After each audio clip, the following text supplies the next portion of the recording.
حضرت شیخ عبدالقادر جیلانی رحمۃ اللہ علیہ فرمایا کرتے تھے کہ 15 شعبان کی رات فرشتوں کے لیے عید کی رات ہوتی ہے، جیسے ہمارے لیے عید الفطر اور عید الاضحیٰ ہے نا، 15 شعبان کی رات فرشتوں کے لیے عید کی رات ہے۔ اور امام ربانی مجدد ثانی رحمۃ اللہ نے تو بہت تفصیل لکھی ہے، انہوں نے بات سمجھائی کہ دیکھو رات ہوتی ہے، ہر طرف اندھیرا ہوتا ہے، پھر صبح صادق طلوع ہوتی ہے، اور صبح صادق کے بعد روشنی بڑھتی جاتی ہے، بڑھتی جاتی ہے، بڑھتی جاتی ہے، حتیٰ کہ جب سورج نکلتا ہے تو اس وقت روشنی ختم ہو جاتی ہے اور دھوپ آ جاتی ہے، مگر سورج نکلنے سے 10-15 منٹ پہلے اتنی روشنی ہو چکی ہوتی ہے کہ کئی دفعہ یوں لگتا ہے جی شاید سورج نکل ہی آیا، حالانکہ ابھی نکلا نہیں ہوتا۔ وہ فرماتے ہیں کہ بالکل اسی طرح 15 شعبان کی رات کو اس نور کا سورج طلوع ہو جاتا ہے، نہ اس نور کی صبح صادق طلوع ہو جاتی ہے، پھر ہر دن یہ نور بڑھتا رہتا ہے، بڑھتا رہتا ہے، بڑھتا رہتا ہے، حتیٰ کہ رمضان سے 1-2 دن پہلے ایسی حالت ہوتی ہے کہ جیسے رمضان کی برکتیں ہوتی ہیں۔ اس لیے نبی علیہ السلام شعبان میں کثرت سے روزہ رکھتے تھے۔ صلاۃ و تسبیح کا پڑھنا عبادت ہے، اور کل کے دن کا روزہ رکھنا بھی سنت ہے۔ بیکی شریف کی روایت ہے، نسائی میں بھی اس کا تذکرہ ہے کہ شعبان کا مہینہ رجب اور رمضان کے درمیان ہے، جس کی فضیلت سے لوگ بے خبر ہیں۔ اس مہینہ میں بندوں کے اعمال پیش کیے جاتے ہیں، میرا دل چاہتا ہے کہ میرا عمل ایسی حالت میں پیش کیے جائیں کہ میرا روزہ ہو، یعنی نبی علیہ السلام نے فرمایا کہ میرے عمل اللہ کے سامنے اس حال میں پیش ہوں کہ میں روزہ دار، یعنی 15 شعبان کا روزہ سنت ہے، حدیث سے ثابت ہے۔ اس لیے نبی جب رجب کا چاند دیکھ لیتے تو یہ تھے اللہم بارک لنا فی رجب و شعبان و بلغنا رمضان۔ حضرت علی عنہ روایت کرتے ہیں کہ 15 شعبان کو رات کا قیام کرو، دن کو روزہ رکھو، چونکہ اس رات میں غروب آفتاب کے بعد ہی اللہ تعالیٰ آسمان دنیا پر جلوہ افروز ہو جاتے ہیں، اور اعلان کرنے والا اعلان کرتا ہے کوئی مغفرت چاہنے والا کہ اس کی مغفرت کی جائے، ہے کوئی رزق کو طلب کرنے والا کہ اس کو رزق دوں، ہے کوئی مصیبت زدہ کہ میں اس کی مصیبت کو دور کر دوں، ہے کوئی حاجت طلب کرنے والا کہ میں اس کی حاجت روائی کروں۔ اب آپ اندازہ لگائیے کہ آج کی رات میں اللہ رب العزت اعلان فرماتے ہیں، ہے کوئی مصیبت زدہ جس کی مصیبت میں دور کروں، ہے کوئی حاجت والا جس کی حاجت کو میں پورا کر دوں۔ جب اللہ تعالیٰ خود پوچھ رہے ہیں تو پھر اس رات میں ہمیں اللہ کے سامنے آہوزاری کرنی چاہیے کہ اللہ ہماری مصیبتوں کو دور کر دیجئے، پریشانیوں کو دور کر دیجئے۔ ابن ماجہ کی روایت ہے کہ نبی علیہ السلام کے بارے میں سیدہ صدیقہ عنہا فرماتی ہیں، میں نے ایک رات نبی علیہ السلام کو بستر پر نہ پایا، بندہ سویا ہوا ہوتا ہے نا تو آنکھ کھلتی ہے، تو میں نے دیکھا کہ نبی علیہ السلام بستر پہ نہیں تھے، تو میں باہر نکلی، بھئی خیریت تو ہے پتہ کروں۔ وہ فرماتی ہیں میں نے دیکھا کہ نبی علیہ السلام جنت بقیع کے اندر تھے۔ میں نے پوچھا اے اللہ کے نبی صلی اللہ علیہ وسلم آپ یہاں رات کے وقت کیسے آئے؟ تو نبی علیہ السلام نے فرمایا کہ آج 15 شعبان کی رات ہے،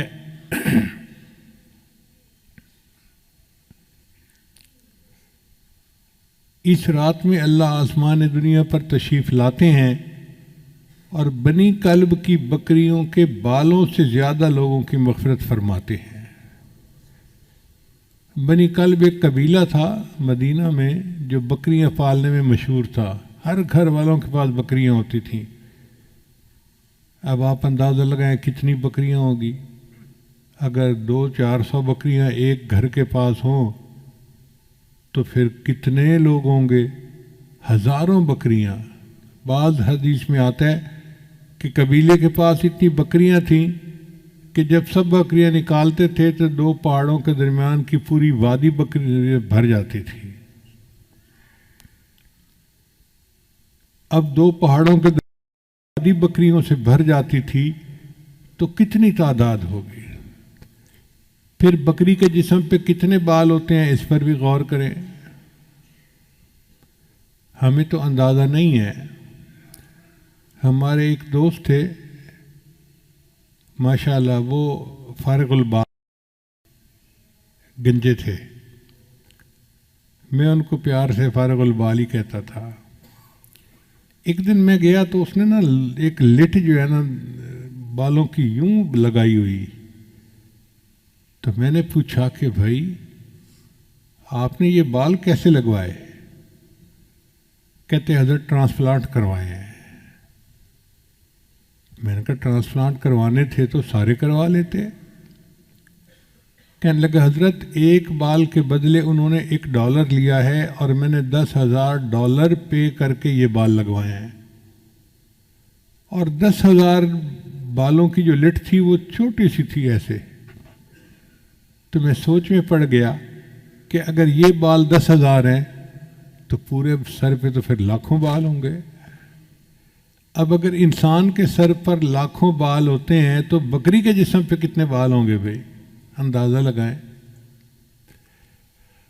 اگر ایک بکری کے جسم پر لاکھوں بال ہوتے ہیں تو بنی کلب کی پوری بکریوں کے جسم پہ کتنے بال ہوں گے؟ اتنے بندے اللہ آج کی رات میں جہنم سے بری فرما دیتے ہیں۔ اس لیے یہ بہت بڑی خوشخبری کی بات ہے۔ بہقی شریف کی روایت ہے کہ اس رات میں وہ سب بنی آدم لکھ لیے جاتے ہیں جو اس سال مریں گے، اور جو بچے اس سال پیدا ہوں گے۔ اس رات بندوں کے اعمال اٹھائے جاتے ہیں اور اسی میں ان کے رزق نازل ہوتے ہیں۔ اب جو بے اولاد لوگ ہیں وہ آج کی رات میں اللہ سے دعا مانگے کہ اللہ ہمیں اولاد والی نعمت عطا فرما، چونکہ فیصلے آج کی رات ہونے ہیں۔ جب افسر کی قلم چل رہی ہو فیصلے کی تو اس وقت فیصلہ لکھوانا اپنی مرضی کا آسان ہوتا ہے۔ جب ایک دفعہ لکھا جا چکے پھر اس فیصلے کو بدلوانا یہ مشکل کام ہے۔ ہم 15 شعبان کی رات کو تو دعائیں مانگتے نہیں اور پھر پورا سال روتے رہتے ہیں جی دعا قبول نہیں ہوتی، دعا قبول نہیں ہوتی، دعا قبول نہیں ہوتی۔ دعا کیوں نہیں قبول ہوتی ہے لیکن اس کے مانگنے کا وقت ہوتا ہے۔ تو آج کی رات کی اہمیت کا اندازہ لگانا چاہیے۔ ابو امامہ باہلی رضی اللہ عنہ ایک صحابی تھے۔ جب وہ نبی علیہ السلام کے پاس آئے تو اللہ کے محبوب وسلم کو یہ حکم ملا کہ ان کا اکرام کرو، تو نبی علیہ السلام نے ان کے لیے اپنی چادر بچھا دی، مگر ان کا ایمان سے نور سے سینہ منور ہو چکا تھا۔ وہ آئے اور انہوں نے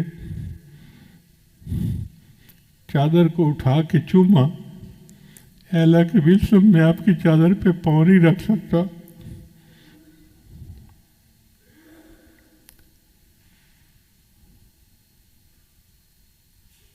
وہ روایت کرتے ہیں کہ نبی علیہ السلام نے ارشاد فرمایا من صام یوم من شعبان، جس نے شعبان کے دن کا روزہ رکھا، یعنی 15 شعبان مراد ہے، فتحت لہ ابواب الجنان، اللہ اس کے لیے جنت کے دروازے کھول دیتے ہیں، وغلقت علیہ ابواب النیران، اور اس پر جہنم کے دروازوں کو بند کر دیتے ہیں۔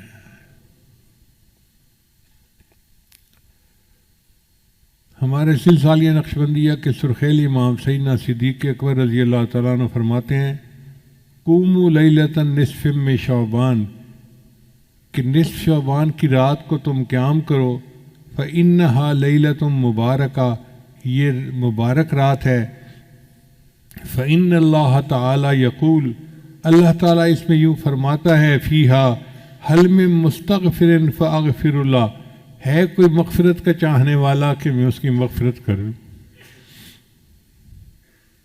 سبحان اللہ۔ زندگی میں اللہ نے پھر ہمیں ایک موقع دے دیا. آج کی رات اللہ پوچھتے ہیں ہے کوئی مغفرت چاہنے والا کہ میں اس کی مغفرت کر دوں؟ تو بھائی ہم اللہ کے سامنے فریاد کریں، پکاریں، دعائیں مانگیں کہ اے اللہ ہم مغفرت چاہتے ہیں، ہم بڑے خطا کار ہیں، گناہ گار ہیں. آج کی رات برکت والی رات ہے. علماء نے لکھا ہے کہ حضرت موسیٰ علیہ السلام کو طور پہ نبوت ملی تھی، وہ 15 شعبان کی رات کو ملی تھی.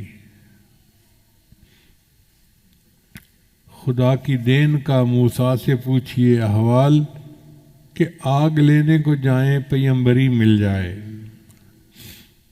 آپ یوں سمجھیں کہ آج کی رات ہے، رزق کے فیصلے آج کی رات ہوں گے، انسان کو مال کتنا ملنا ہے اس کے فیصلے آج کی رات ہوں گے،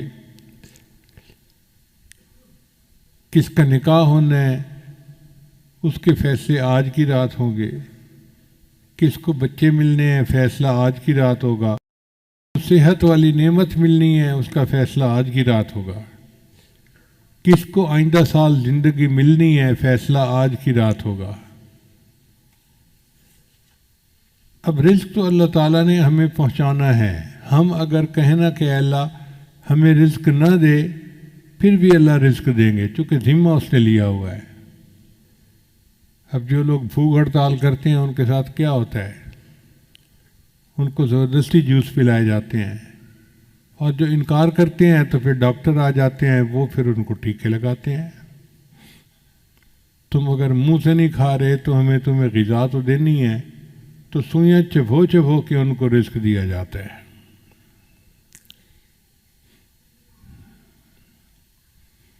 ہماری مرادیں پوری ہو سکتی ہیں. بہت آسان طریقہ ہے کہ ہم اللہ کی مان کر چلیں. ایک اصول یاد رکھیں کہ ایک ہے ایمانی زندگی اور ایک ہے نفسانی زندگی. ایمانی زندگی گزاریں گے تو ہم امام عالم بنیں گے، اور نفسانی زندگی گزاریں گے تو ہم غلام عالم بنیں گے. آج کل کے حالات پہ نظر کر لیجئے، آج کل جتنے مسلمان ہیں سب غلام عالم بنے ہوئے ہیں.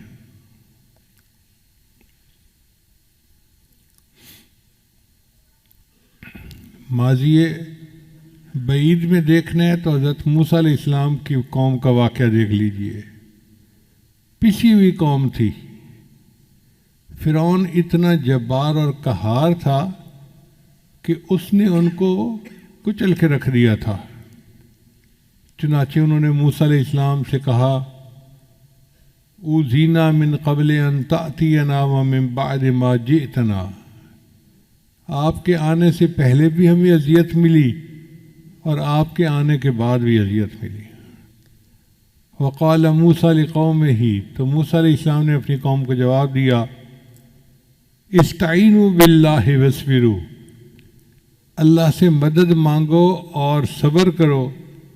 ان الارض للہ، زمین اللہ کی ہے.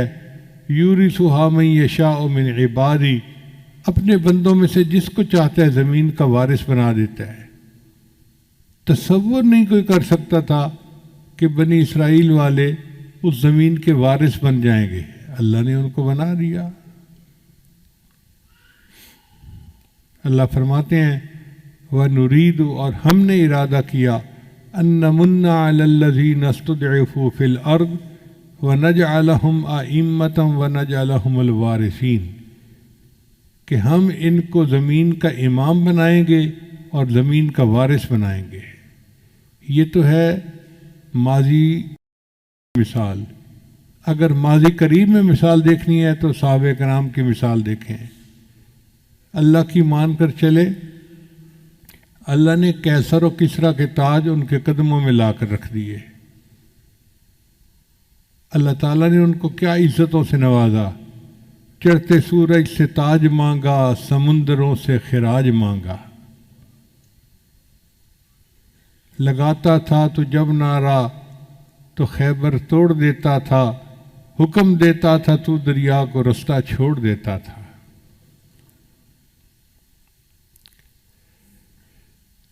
نبی آتے رہے امام آئے، وہ دنیا میں خدا کا آخری لے کر پیام آئے، جھکانے آئے بندوں کی جبیں اللہ کے در پر، سکھانے آدمی کو آدمی کا احترام آئے۔ وہ آئے جب تو عظمت بڑھ گئی دنیا میں انسان کی، وہ آئے جب تو انسان کو فرشتوں کے سلام آئے۔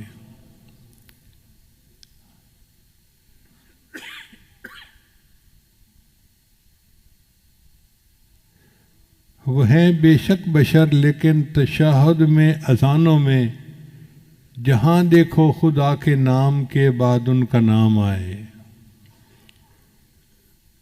خدا شاہد یہ ان کے فیض صحبت کا نتیجہ تھا، شہنشاہ گر پڑے قدموں میں جب ان کے غلام آئے۔ اللہ نے صحابہ کو ایسی شان عطا فرمائی تھی کہ بادشاہ ان کے قدموں میں گر پڑتے تھے۔ اب سوال پیدا ہوتا ہے کہ جب مسلمان کے لیے اللہ کی مدد اتنی ہے تو آج ہم کیوں ذلیل و خوار زندگی گزار رہے ہیں؟ اس کی وجہ یہ کہ ہماری زندگی ایمانی زندگی نہیں، نفسانی شیطانی شہوانی زندگی ہے، اور اس کی وجہ سے ہم غلام عالم ہیں۔ دستور یہ ہے کہ اگر شہزادہ بادشاہ کی نافرمانی کرے تو پھر بادشاہ جلاد سے جوتے مرواتا ہے، جو چوڑا چمار ہوتا ہے۔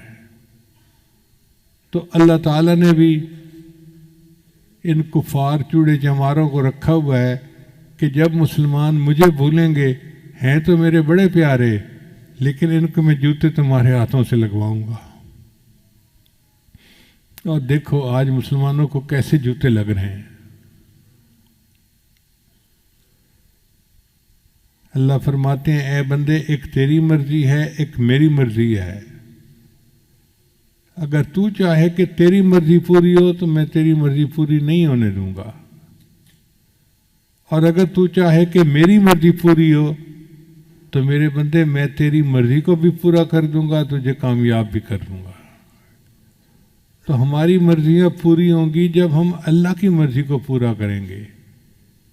علامہ اقبال نے کیا خوبصورت بات کہی،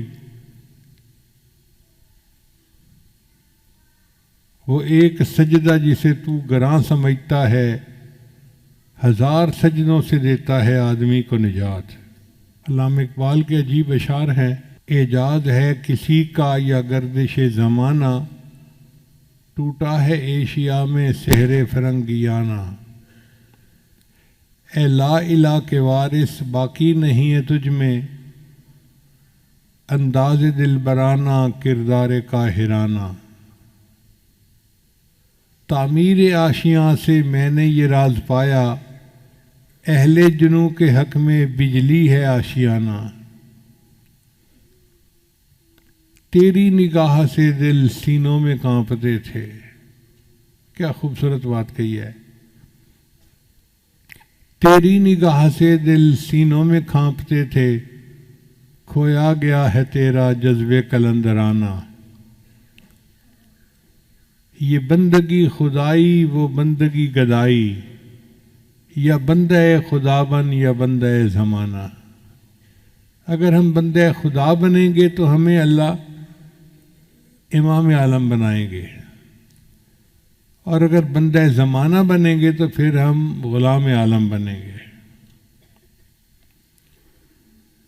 کتنے لوگ ہیں جو آج قرضے کی وجہ سے پریشان ہیں، کسی نے بینک کے قرضے دینے ہیں، کسی نے لوگوں کے قرضے دینے ہیں، لوگ رسوا کرتے ہیں۔ کتنے لوگ ہیں جو گھر سے بے گھر ہیں، پردیس کے دھکے کھاتے پھر رہے ہیں کہ یہ اخراجات پورے نہیں ہوتے۔ کتنے لوگ مرض سے پریشان، بچے بیمار ہیں، ہسپتالوں کے چکر لگا لگا کے تھک گئے ہیں۔ کتنے لوگ نوکری نہ ملنے کی وجہ سے پریشان، کاروباری خسارے کی وجہ سے پریشان، کتنے لوگ ہیں بیٹی کے مناسب رشتے نہ ملنے کی وجہ سے پریشان، ان کو نیک قدردان لوگوں کا ساتھ نہیں ملتا۔ کتنے لوگ اولاد نہ ہونے کی وجہ سے پریشان۔ عورت تعلیم یافتہ بھی ہے، اچھے گھر کی بھی ہے، ہر صفت ہے اس کے اندر، مگر ساس دھمکی دیتی ہے تیری اولاد نہیں ہو رہی، میں بیٹے کی دوسری شادی کر دوں گی۔ نند ہے تو اٹھتے بیٹھتے تانے دیتی ہے۔ اب اس عورت کی ٹھنڈی آنکھیں اللہ ہی جانتا ہے۔ کتنے لوگ ہیں کہ بچیوں کی شادیاں تو ہو گئیں، میاں کی درمیان محبت نہیں ہے۔ اب جس عورت کو شادی کے بعد خامد کی محبت نہ ملے تو اس کا گھر کیسے آباد ہوگا؟ ان سب کا علاج کیا ہے کہ ہم آج کی رات میں اللہ رب العزت سے سچی توبہ کریں اور خوب دعا مانگیں کہ اللہ ہماری ان پریشانیوں کو دور کر دیجیے۔ یہ پکی بات ہے، جو چاہیں اللہ چاہیں گے وہ ہوگا، جو نہیں چاہیں گے وہ نہیں ہوگا، چاہے ہم جو مرضی لگا لیں۔ جو اللہ تعالیٰ بنی اسرائیل کو من و سلوہ کھلا سکتا ہے، کیا امت محمدیہ کو دال روٹی نہیں دے سکتا؟ جو پروردگار بی مریم کو بے موسم کے پھل کھلا سکتا ہے،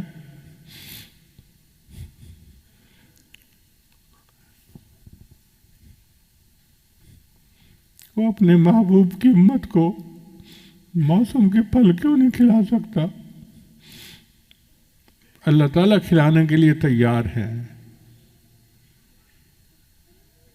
قصور ہمارا ہے۔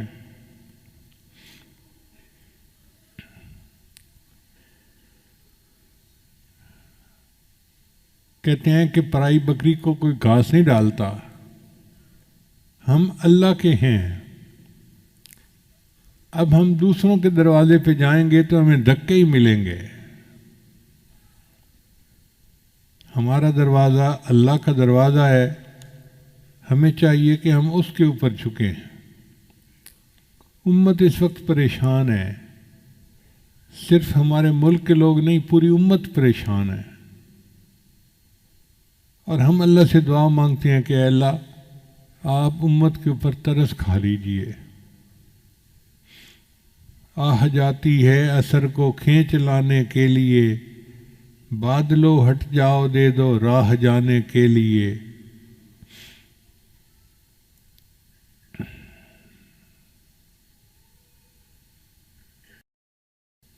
خار ہیں بدکار ہیں ڈوبے ہوئے ذلت میں ہیں، جو بھی ہیں آقا تیری محبوب کی امت سے ہیں۔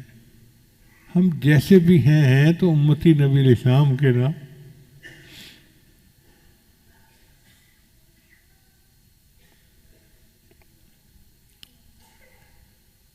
تو اللہ تعالیٰ اپنے محبوب صلی اللہ علیہ وسلم کی توفیل ہم پر خصوصی رحمتیں فرما دے، اور ہماری مرادوں کو اللہ تعالیٰ اپنی رحمت سے پورا فرما دے۔ اب پورے بیان کا خلاصہ یہی نکلا کہ سال کی ابتدا محرم سے ہوتی ہے جو مجاہدے کا مہینہ ہے، اور سال کی انتہا ذوالحجہ پہ ہوتی ہے جو مشاہدے کا مہینہ ہے۔ درمیان میں رجب کا مہینہ پڑتا ہے جو معراج کا مہینہ۔ پہلی ششماہی کو اللہ تعالیٰ نے ربیع الاول سے زینت بخشی، اور نبی علیہ السلام رحمۃ للعالمین دنیا میں تشریف لائے، اور دوسری ششماہی کو اللہ نے شہر الغمسہ غفران سے زینت بخشی، اور رمضان کا مہینہ آنے والا ہے۔ آپ یوں سمجھے کہ آج کی رات طلوع صبح صادق ہو گئی، اب رمضان کی پہلی کو طلوع سورج ہوگا، اور پھر نور کا ایک مہینہ اپنی پوری رحمت کے ساتھ آئے گا۔ اللہ تعالی ہمیں اس مہینہ کے لیے تیاری کرنے کی توفیق عطا فرمائے۔ یہ تیاری کوئی ورزش کرنے کا نام نہیں ہے، بلکہ ہم اپنی زندگی سے گناہوں کو ختم کریں اور اللہ تعالیٰ کو منانے کے لیے پوری کمر کس لیں، ہمت کر لیں۔ خدا ان کی مدد کرتا ہے جو اپنی مدد آپ کرتے ہیں۔ لہذا دعا ہے کہ اللہ تعالیٰ آج کی رات میں ہم سب مسکینوں کی بخشش فرمائے اور ہماری جتنی بھی مرادیں ہیں اللہ اپنی رحمت سے پورا فرمائے۔ وآخر دعوانا ان الحمد للہ رب العالمین۔